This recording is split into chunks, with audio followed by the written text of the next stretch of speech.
Good afternoon everyone, I hope you are all well. It seems that there have been further developments with the saga of Coutts and Nat West. As I had anticipated, Dame Alison Rose didn't actually last until the end of the week. She didn't last until the next day, and quite rightly so. But that still leaves thousands of people, possibly tens of thousands. In fact, there are nearly 11,000 people who have suffered as a consequences of their politically motivated venom in one Facebook group alone. People who have lost their businesses, even their relationships, because the bank simply closed their account down without giving any reason whatsoever. We have seen that when people with a voice fight back, things can change, and obviously some people are fortunate that their voice is louder than others and it is heard. But that doesn't mean that those who can't be heard should not be heard, or there isn't a way for them to ensure that they are heard. I believe that the current situation could warrant a class action lawsuit, or what's commonly known in the UK as a group litigation order. But what exactly is a group litigation order? It is basically where two or more people with common ground, with a common grievance against the same institution or corporation, come together and file a lawsuit against that corporation collectively. It could be two or three people, it could be thousands, but a group litigation order changes the rules completely. These corporations get away with their terrible action because they are powerful, they are wealthy, they are influential, and as we know, to fight the good fight in the UK legal system takes a lot of money. But when the plaintiff is not one or two, it is thousands, the odds change tremendously.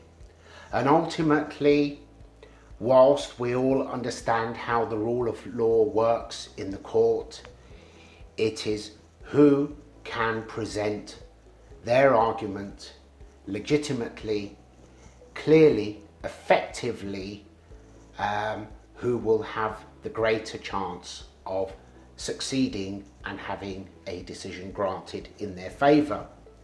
So how does it all work?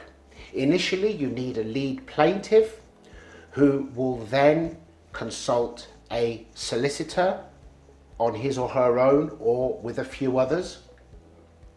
The solicitor will then go about seeking out other people in the same situation, which, where this is concerned, would not be too difficult, as thanks to recent events, many people have decided to go public and speak up where they were previously too embarrassed to do so, because they probably thought that they were the minority, and although they collectively they may be a minority of the population, but we're not talking about a handful of people, we are talking about thousands, tens of thousands. The solicitor will then proceed to look for common ground, then proceed to a preliminary analysis. Then there will be what's called a pre-action protocol, where the defendants will be notified that legal action is impending and will be taken against them. Then there will be a meeting of the members of the group litigation orders, a compiling of evidence where everybody individually has to compile their evidence, and it will then be put together collectively. This generally is followed by a form of case management conference where everybody will attend, and the procedure from there forward will be decided, and then from there on the case will be applied for in the courts and go to trial. When you are talking about a large number of people fighting an organisation, in this instance, this particular organisation will run for cover.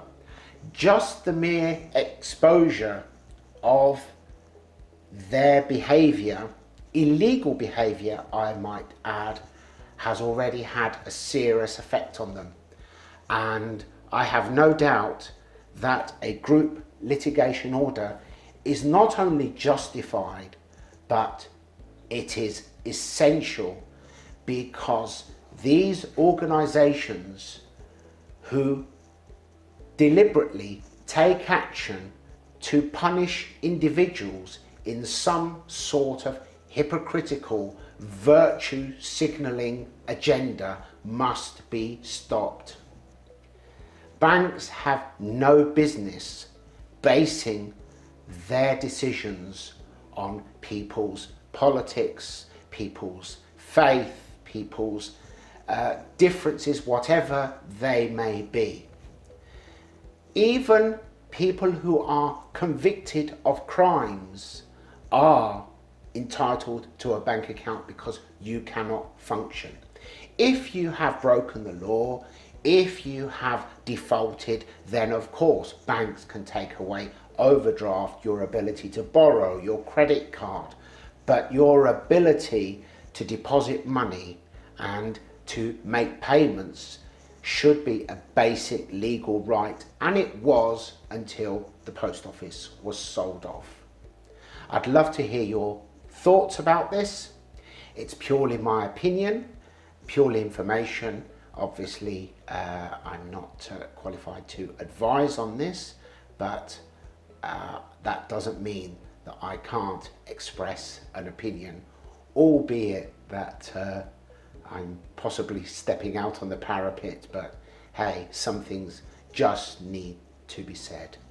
Thank you very much, and I will see you in the next video. Bye bye for now.